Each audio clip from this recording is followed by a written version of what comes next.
Olá, meus amigos, olá, minhas amigas, olá, futuros advogados e futuras advogadas, tudo bem com vocês?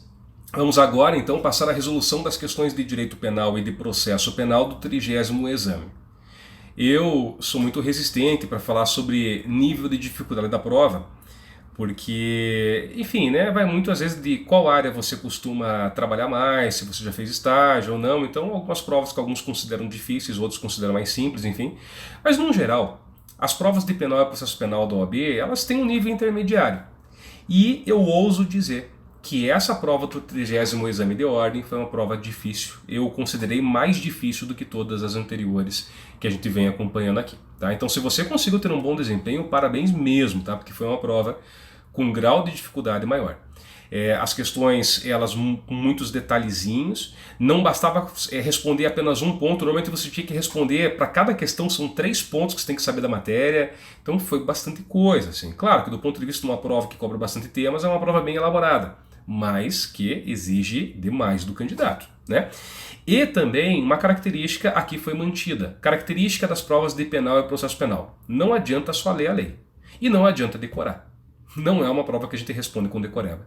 É uma prova de aplicação, então você tem que entender o instituto e conseguir aplicá-lo. Tá? Então cai aqui entendimento jurisprudencial, cai letra de lei também, cai doutrina. Então por isso é uma prova com grau de dificuldade maior. Vamos lá? Pessoal, mãos à obra. A questão 58, lembrando, eu estou resolvendo a prova tipo 1, a prova branca. Se você fez outra, evidentemente é outra questão, né? Aí você pega os espelhos de prova, você pega lá pelo site da FGV, tem inclusive como ver a tabela de equivalência, tá? Mas a prova branca, na questão 58, era a questão do Gabriel. Dizia que o Gabriel tinha sido condenado a 3 anos. Então assim, vamos tentar sintetizar bem aqui a ideia, tá? Ele foi condenado a 3 anos, o juiz aplicou o regime aberto e substituiu essa pena de 3 anos por uma pena restritiva de direitos, ou melhor, por 2, prestação de serviço à comunidade e limitação de final de semana. Resumo da ópera, após 1 ano de cumprimento, o Gabriel para de cumprir, para de prestar o serviço à comunidade. O juiz ele pega, sem intimá-lo, e converte novamente na pena privativa de liberdade. Só que o detalhe, não intimou, mais do que isso, ele aplica o regime semi-aberto, e o regime da sentença era o aberto, então foi a título como se fosse uma espécie de regressão. E ele determina que cumpra de novo os 3 anos. Gente, tem 3 erros. Primeiro que não seriam 3 anos, se ele já cumpriu 1, esse 1 ano é descontado, tá? Então ficam 2. Segundo que o juiz ele vai voltar para o regime que ele tinha fixado na sentença, o regime aberto. Ah, mas o descumprimento não pode gerar uma regressão? Não, é bis in idem, já está tendo conversão. Aí tudo bem, se no aberto ele descumprir, aí gera regressão. E por fim tem que intimar, entendimento do STJ, não está na lei, mas se você pegar HC 251-312 de São Paulo, tem que intimar. Resposta correta, letra D de dado. Então, a decisão não foi válida, pois, apesar de possível a conversão em privativa de liberdade, pelo descumprimento da prestação de serviços à comunidade, deveria o apenado ser previamente intimado para justificar o descumprimento. Ponto, tá? Essa era a resposta, letra D de dado. Prosseguindo, questão 59, essa questão é uma que eu acho que você pode até tentar discutir por recurso, embora não seja uma questão com grande viabilidade. Vou dizer por quê. Essa questão trata da velha polêmica do ataque de animal. Quando há o ataque de um animal e a pessoa ela mata o animal, a regra geral qual é? Você aplica a excludente do estado de necessidade, porque o ataque do animal representa um perigo. E aí, do perigo, se eu vou repelir ele, eu posso fazer isso por meio do estado de necessidade. Por que não legítima defesa quando o animal me ataca como regra? Porque a legítima defesa pressupõe uma agressão injusta. E no caso do ataque do animal, não se trata de uma agressão injusta. O animal não tem, né? Não ataca porque é justo ou porque é injusto, enfim. Tá? Então é uma situação de perigo. Mas a doutrina, parte dela, tem dito que quando alguém determina o ataque do animal, veja, diferente de um animal pular o muro e me atacar. Quando alguém usa o animal como arma, a pessoa pega e dá o comando para o animal, ataque o Guilherme, o animal vem e me ataca. Neste caso, se eu mato o animal, eu tenho uma excludente aqui que seria a legítima defesa, tá? Porque aí seria uma agressão injusta já que foi determinada por alguém, tá? Então a resposta correta é a letra B de bola. Atuou escorado na excludente de ilicitude da legítima defesa. Concordo com isso eu, Guilherme? Eu não. Mas inclusive nos meus vídeos, nas minhas aulas, eu falo sobre isso e digo, olha, a doutrina, no caso de alguém que determina o ataque, tem dito que nesse caso seria legítima defesa. Professor, mas por que você não concorda? E por que você acha que dá para recorrer? Embora com pequena viabilidade, porque tem muita doutrina que fala isso mesmo, é verdade. É porque eu entendo o seguinte, legítima defesa seria se a pessoa ela determina o ataque e eu agrido, ou eu ajo contra ela. Ela quem? A pessoa que determinou o ataque, não contra o cachorro. O cachorro continua sendo um mero instrumento. Então, assim, a atuação contra o cachorro, que é mero instrumento, ainda continuaria, ou poderia continuar sendo, uma hipótese de estado de necessidade. Mas veja, isso é minoritário. Realmente a doutrina vem dizendo que é legítima defesa. E eu faço, claro, questão de destacar isso na aula, não vou trazer minha opinião pessoal para você responder, né? Então, assim, quer recorrer? Errou essa questão, colocou estado de necessidade? Recorra. Grau de viabilidade? Pequeno. A banca dificilmente vai anular ou mudar gabarito. Mudar gabarito? Impossível. Eles não vão dizer porque daí tem doutrina que diz que é legítima defesa. Anular? Muito pequena a chance. Muito pequena. Eu não acreditaria, não apostaria nada nisso, mas se você errou, faça o recurso. Vamos lá, questão 60. A questão 60 falava de um sujeito que trabalhava na casa de uma família, era um funcionário exemplar, tinha livre acesso, ou seja, havia confiança. E aí, certo dia, tá, com dificuldades financeiras, ele utiliza o cartão bancário do patrão e ele tinha conhecimento da senha, vai lá e saca um valor. Bom, vamos parar aqui, nessa primeira conduta. Ele pega o cartão do patrão, porque ele tem ali confiança, livre acesso à casa, ele sabe da senha e saca o valor. Qual que é o crime? Furto, ele subtraiu o valor do patrão. Furto. E furto qualificado pelo abuso de confiança. Claro, ele usava do livre acesso, ele usou do livre acesso para ter, né, então essa possibilidade. Artigo 155, parágrafo 4º, inciso 2. Sacou o dinheiro, sacou. Então, furto consumado, houve inversão da posse. Maravilha. Só que aí continua. O patrão, quando ele viu o aviso de que alguém sacou o dinheiro no celular, ele foi lá e cancelou, bloqueou a conta. Muito que bem. Só que o camarada Mário, ele não ficou contente com esse saque, ele tentou sacar de novo. Só que quando ele tenta sacar de novo, a conta está bloqueada, então ele não consegue. Tá? E aí, as respostas elas transitavam em torno disso. Quantos crimes aconteceram? Foram 2? Foi 1? Por exemplo, nessa segunda, quando ele vai tentar sacar a tentativa de furto, esse é o grande ponto. E a resposta é a seguinte, nessa segunda hipótese, embora você possa até pensar assim, é uma tentativa, sim, mas é uma tentativa inidônea. Por quê? Porque se o cartão estava bloqueado, se a conta foi bloqueada, ele jamais conseguiria obter essa vantagem, ele jamais conseguiria subtrair. Tá? Por quê? Por conta ali de uma absoluta ineficácia do meio. O cartão ele foi bloqueado, a conta ela foi encerrada. Impossível ele sacar o valor. Logo, crime impossível, artigo 17. E como é que começa o artigo 17? Não se pune tentativa quando... Tananã. Logo, só tem um crime. O primeiro, crime de furto consumado. Resposta letra C.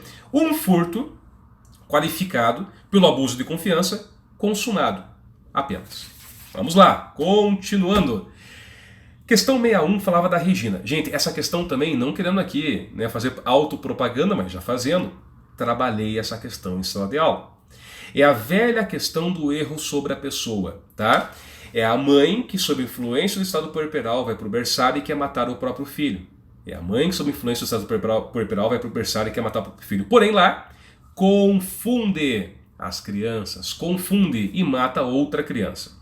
Pois bem, o MP veio e tascou uma denúncia pelo crime de homicídio. E não só homicídio, com aumento de pena, enfim, por se tratar de menor de idade, enfim, e por ser filho ainda uma agravante. Qual que era a resposta? A resposta é a seguinte, veja, ela queria atingir o próprio filho, mas ela se confunde. Quando isso acontece, tem um instituto no Código Penal que trata disso. Artigo 20, parágrafo 3º. O nome do instituto é erro sobre a pessoa. Tá? Ela se confunde e atinge pessoa diversa daquela que queria. Professor, por que não erro na execução? Porque erro na execução é quando a pessoa, por exemplo, quer atirar em alguém, eu sou ruim de mira, mas eu sei quem eu estou querendo atirar. Eu não estou confundindo as pessoas, eu sou ruim na execução, é diferente. No erro sobre a pessoa eu confundo, e foi o que aconteceu com ela, porque diz lá que ela, pensando se tratar do filho, tal, pega outra criança. Então, erro sobre a pessoa, tá bom? E aí, se o erro sobre a pessoa, o que diz o artigo 20, parágrafo 3º? Que o agente responde como se tivesse atingido quem ele pretendia atingir. Logo, é como se ela tivesse matado o próprio filho. Então você tem que pedir a desclassificação por crime de infanticídio. E aí pergunto, se eu desclassifico por crime de infanticídio, faz sentido aumentar a pena porque é criança? Não, porque infanticídio traz isso como pressuposto. Faz sentido agravar a pena porque era filho? Não, porque isso integra o crime de infanticídio. Resposta correta, letra B de bola. Teria que pedir a desclassificação por crime de infanticídio, diante do erro sobre a pessoa, não podendo ser reconhecido agravante pelo fato de quem se pretendia atingir ser descendente, porque integra o tipo penal. Letra B, resposta correta. Pois bem, vamos lá, questão 62 do meu xará, Guilherme. Diz que o Guilherme tinha praticado, foi denunciado pelo delito de abandono de incapaz. A pena é de detenção de 6 meses a 3 anos. Você vai ver que isso é determinante para responder. Só que o próprio Guilherme, depois foi instaurado um incidente de insanidade mental e se descobriu que ele, Guilherme, possuía uma doença mental que tornava ele absolutamente, inteiramente incapaz de compreender o caráter ilícito do fato. Alto lá, artigo 26. O Guilherme era inimputável. O que diz o artigo 26? Que a pessoa fica isenta de pena. Pois bem, mas ficou comprovado que a conduta foi típica e antijurídica. Ele só não era culpável. O que deve o juiz fazer quando ele sabe que a pessoa praticou uma conduta típica e antijurídica, porém não culpável porque ela é isenta de pena em razão da inimputabilidade? O juiz ele vai proceder à decisão que a gente chama de absolvição imprópria. Por que imprópria? Porque ao mesmo tempo em que absolve, impõe à pessoa uma medida de segurança. Então veja, esse era o primeiro assunto que você deveria conhecer. Mas não era só ele. Só com isso você não responde a questão. Porque aí perguntava inclusive qual é a medida de segurança. E são duas que nós temos, né? Nós temos o tratamento ambulatorial e a internação. Como é que eu descubro? Agora vem a pena. Se for detenção, tratamento ambulatorial. Se for reclusão, internação. Então a resposta era tratamento ambulatorial porque a pena era de detenção. E por fim, terceiro conhecimento que você tinha que ter para responder. Essa aplicação da medida de segurança gera reincidência? E a resposta é simples, não. Por que não? Porque o artigo 63, quando fala da reincidência, ele fala em crime. E se a pessoa é inimputável, não há crime, porque faltam dos elementos que é a culpabilidade, em especial no tocante à imputabilidade. Resposta correta, letra C, que dizia, deveria requerer o advogado, a absolvição imprópria com aplicação de medida de segurança de tratamento ambulatorial, não sendo a sentença considerada posteriormente para fins de reincidência. Vamos lá, gente, continuando. Mais uma questão agora difícil de novo. Essa foi uma questão que cobrou conteúdo de lei especial, cobrou a Lei 9.455 de 97, que é a lei de tortura. É uma questão que falava assim, em resumo, da professora que andando na rua viu uma criança sendo mal criada. Ela nunca viu a criança, não tinha nenhuma relação com a criança, mas ela se sentiu na obrigação de castigar aquela criança. Imagina que, tá louco, né? Mas enfim, vamos lá. Ela vai e castiga. Gente, essa questão tem uma incoerência. De novo, tá? Não vai achar, professor, você está inventando moda também. Não, eu vou dizer, chance de anulação mínima, mas teve uma incoerência. Porque essa questão diz assim, a questão 63 da prova tipo 1 branca, tá? Ela diz que, cadê? Deixa eu só achar aqui, perdão. Diz assim, ó, Zélia passa a, mediante grave ameaça, desferir golpes com um pedaço de madeira na mão de Luiz. Grave ameaça ela desfere golpes mediante violência, né? Mas assim, você vai dizer, professor, tá, legal, realmente, parece que eles erraram. Mas vai anular? Acho que não, porque isso aqui não vai interferir na resposta. Mas assim, para quem está perdido, qualquer esperança é uma esperança. Vá lá e recorra. Se você está precisando de uma questão, recorra. Diga, opa, absurdo! Absurdo, a banca não deveria jamais ter colocado que foi mediante grave ameaça se de fato ela concretiza a violência. Bom, vamos lá. Essa também foi uma questão difícil. Esqueça esse ponto agora, vamos falar da questão em si. Ela foi denunciada pelo crime de tortura. E aí, gente, olha a pegadinha, tá? Dizia assim, só com as informações, o que você poderia apresentar como tese de defesa? Será que houve tortura? Veja, a tortura, eles querem confundir você porque realmente tem uma previsão em que a pessoa ela acaba causando a outra sofrimento físico, mental, para aplicar castigo. De fato, artigo 1º, inciso 2. Só que essa questão, esse crime, ele é um crime próprio, porque ele diz que a pessoa tem que ter o outro sob sua guarda, poder ou autoridade. A professora tinha essa criança sob sua guarda, poder ou autoridade? Não. Logo, eu não posso falar nessa hipótese aqui em tortura. Essa hipótese do inciso 2 caracteriza-se como sendo crime próprio. Portanto, tá? Então, não houve crime. Agora você vai dizer, não houve crime de tortura, pelo amor de Deus. Né? Se ela bateu com um pedaço de madeira na mão da criança, eu poderia falar ali em lesão corporal, vias de fato, enfim. Então a resposta correta, tome cuidado porque tem gente que pode ter achado que não era essa porque teria um crime para ser discutido. Mas veja que a resposta não exclui.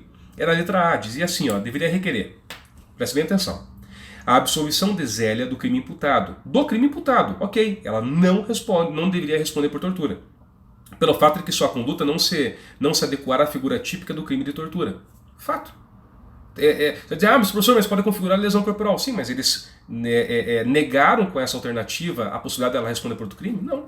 O que tem que pedir nesse caso é a absolvição. Então cuidado, tá? Essa era a resposta. Então assim, a questão não tem furo essencial. Ela tem um erro na redação quando ela fala que foi mediante grave ameaça e ela desferiu golpes, então houve violência. Mas é só isso, tá, gente? Eu não acredito que vai ter anulação, tá? De fato, infelizmente. Sendo franco com vocês, né? Quero ser sincero. Como eu sou na advocacia, às vezes o cliente não gosta muito, né? Eu não minto, né? Se eu falo, olha, me desculpe, mas com base no conjunto probatório, a chance de condenação aqui é essa, tal, a gente vai tentar buscar tal coisa. Que daí se o cara também já não gosta, ele já, né, enfim, já escolhe, mas prefiro ser claro do que no final prometer algo e não conseguir cumprir, né? Vamos lá, gente? Artigo 64. Aqui, artigo 64, esse era a letra dele, esse não tem nem que discutir muito.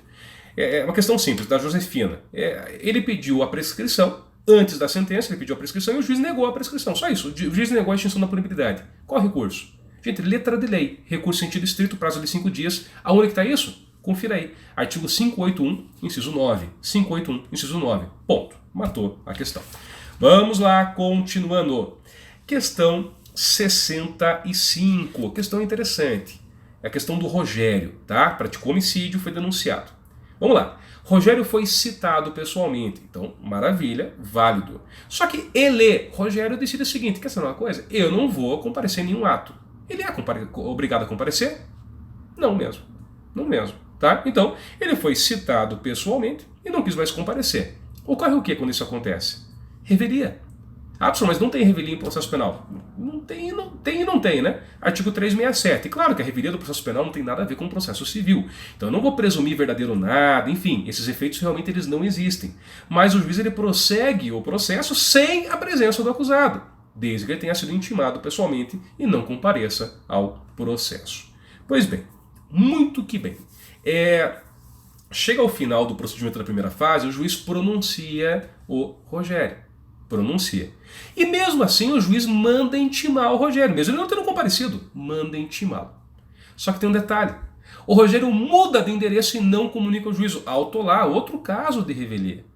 E aí, não encontrando ele na casa, o juiz determina a intimação dessa decisão de pronúncia por edital. Tem problema? Nesse caso não, tá certinho. Mandou intimar por edital.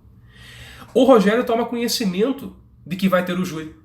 E mesmo assim não quer comparecer, diz, não, eu não quero comparecer. E aí a pergunta é, dá para fazer o júri sem ele? Se ele está intimado? Não tem problema nenhum fazer sem a presença dele.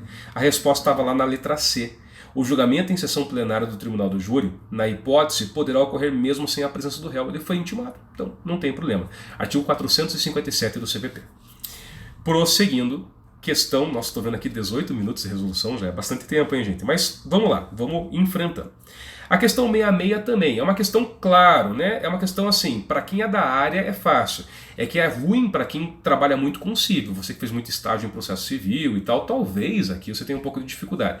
É porque a velha discussão assim, a intimação ocorre numa data e a juntada do mandado de intimação ocorre em outra. Veja, gente, para processo penal não interessa a juntada de mandado. A gente trabalha com verdade. Não, tô brincando, todos os ramos trabalham, mas assim, é a data da efetiva intimação. Não interessa a data do mandado. Com isso já matava metade das questões. Agora, segundo ponto. A pessoa foi intimada no dia 5 de junho, que era uma terça-feira. Muito que bem. O que acontece? Quando a pessoa é intimada no dia 5, então no processo penal você começa a contar a partir do primeiro dia útil subsequente. Então o prazo começa a contar no dia 6. E fechou. Dias corridos, em processo penal dias corridos, artigo 798, tá? E se cair em final de semana ou feriado, prorroga para o primeiro dia útil subsequente. Só isso, tá? Daí prorroga se cair o término do prazo em final de semana ou feriado. Artigo 798, parágrafo 1º. Resposta correta, letra D de dado. Então, o prazo será iniciado no dia seguinte à intimação, 6/6, independentemente da data de juntado do mandado, devendo a data final do prazo ser prorrogada para o primeiro dia útil subsequente, caso se encerre no final de semana. Beleza? Vamos lá, questão 67, antepenúltima questão. A questão 67, de novo, questão difícil. Eu tô falando, essa prova não foi fácil não. Se você conseguiu acertar aí as 40 questões, olha, parabéns mesmo, porque foi uma prova broca. Vamos lá. A questão 67, ela cobrou conteúdo de execução penal. E basicamente ela cobra assim, o camarada estava cumprindo pena no regime fechado, semiaberto, e nesse período ele trabalhou e estudou, tá? E aí ela cobra o instituto da remissão. Bom, a questão é, a remissão pelo trabalho vale para quais hipóteses? Grave comigo, se quiser até anote aí porque serve para estudo, né? Pelo trabalho, só quando ela está no regime fechado e semiaberto.